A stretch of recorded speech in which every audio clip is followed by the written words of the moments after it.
Corona के टीके के बाद कई जगहों से खबरें आनी शुरू हुई कि टीका लेने के बाद भी लोग पॉजिटिव हो रहे हैं। और ये सिर्फ एक जगह से नहीं, तमाम जगहों से हमने हाल फिलहाल में देखा कि कई डॉक्टर्स पॉजिटिव हुए, हेल्थ केयर वर्कर्स हरियाणा में, और बाकी जगहों से भी ये खबरें आनी शुरू हुई कि दिल्ली से भी खबरें आई कि टीका के बाद लोग पॉजिटिव हो रहे हैं। तो अब तक ऐसी कोई व्यवस्था नहीं थी सरकार के पास कि पता लगाया जाए कि टीका लेने के बाद कौन लोग पॉजिटिव हो रहे हैं और उनके आंकड़े क्या हैं, तादाद क्या है। लेकिन अब हमारे पास जो एक्सक्लूसिव जानकारी है उसके हिसाब से अब फॉर्म में ये इंतजाम किया गया है कि आपको कुछ इन्फॉर्मेशन देना पड़ेगा। जब सैंपल रेफरेंस फॉर्म जो होता है, जो कोविड-19 की टेस्टिंग को लेके होता है,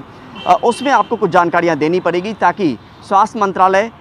ये पता लगा पाए कि आखिर टीका लेने के बाद कितने लोग पॉजिटिव हुए हैं, वो डेटाबेस तैयार कर पाए और उसके बाद उसी हिसाब से आगे की रणनीति तय हो। क्योंकि अब यहाँ पर जो फॉर्म है, फॉर्म में कुछ एडिशनल कॉलम्स जोड़े गए हैं जिसमें आपको ये जानकारी देनी होगी कि आपने टीका लिया है या नहीं, कौन सा टीका लिया है, कोवैक्सीन या कोविशील्ड, किस तारीख को लिया है, पहली डोज कब ली,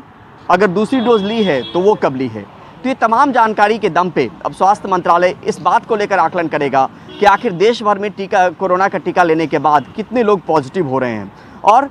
ये समझने की कोशिश करेगा कि इसके पीछे आखिर वजह क्या है। अब तक स्वास्थ्य मंत्रालय के पास ना तो कोई जरिया था और ना ही कोई डेटा कि आखिर कितने लोग कोरोना के टीका के बाद पॉजिटिव हो रहे हैं। अब ये नई व्यवस्था की गई है जिसके ज़रिए तमाम चीज़ों को लेकर एक व्यवस्था होती है। कोविड पैंडेमिक अपने आप में एक नई महामारी है, तो उस दौर में अब ये कोशिश हो रही कि धीरे धीरे जो बदलाव किया जा सके, उसी बदलाव की कड़ी में अब सैंपल रेफरेंस फॉर्म में ये व्यवस्था की गई है कि कोई भी जो टेस्टिंग करवाएगा, जिसका कोविड टेस्ट होगा, उसको ये जानकारी देनी पड़ेगी कि टीका लिया है या नहीं लिया। उसमें तमाम चीज़ें जो हमने बताया कि आपने कौन सा वैक्सीन लिया है, कौन सा टीका लिया है, कोवैक्सीन लिया है जो भारत बायोटेक की है या कोविशील्ड लिया है जो सीरम इंस्टीट्यूट ऑफ इंडिया की है, किस तारीख को लिया है, पहला डोज कब लगा, दूसरा लगा तो कब लगा। तो ये जानकारी के दम पे एक आकलन करने की कोशिश होगी, एक डेटाबेस तैयार करने की कोशिश होगी, क्योंकि वैक्सीन भी नया है, महामारी भी नहीं है। तो उसको लेकर अब जो ये व्यवस्था की गई है, इसके ज़रिए स्वास्थ्य मंत्रालय के पास वो आंकड़े होंगे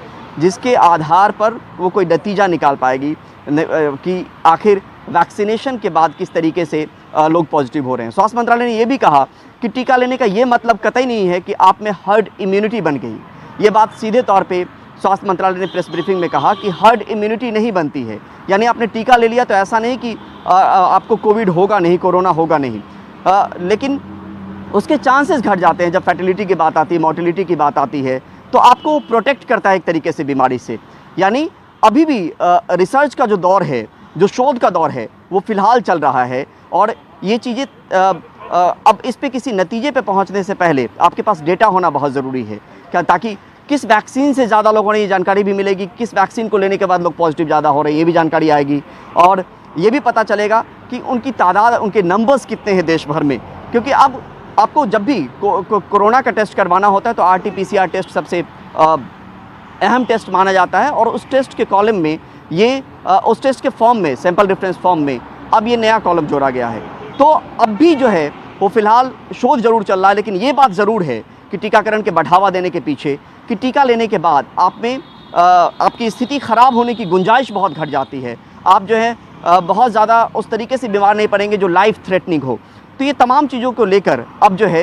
ये नई व्यवस्था है और नई व्यवस्था में उम्मीद की जानी चाहिए कि आने वाले वक्त में ये पता चलेगा कि आखिर कोविड का टीका जिन लोगों ने लिया है और अगर वो पॉजिटिव हुए हैं तो उनकी तादाद कितनी है, किस वैक्सीन के बाद वो पॉजिटिव हुए हैं, कितनी डोज के बाद वो पॉजिटिव है, पहला डोज या दूसरा डोज के बाद पॉजिटिव हुए। तमाम जानकारी आने वाले दिनों में स्वास्थ्य मंत्रालय के पास होगा और उसी आधार पे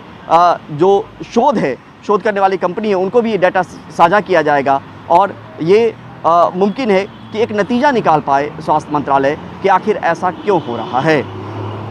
नई दिल्ली से परिमल कुमार, NDTV इंडिया।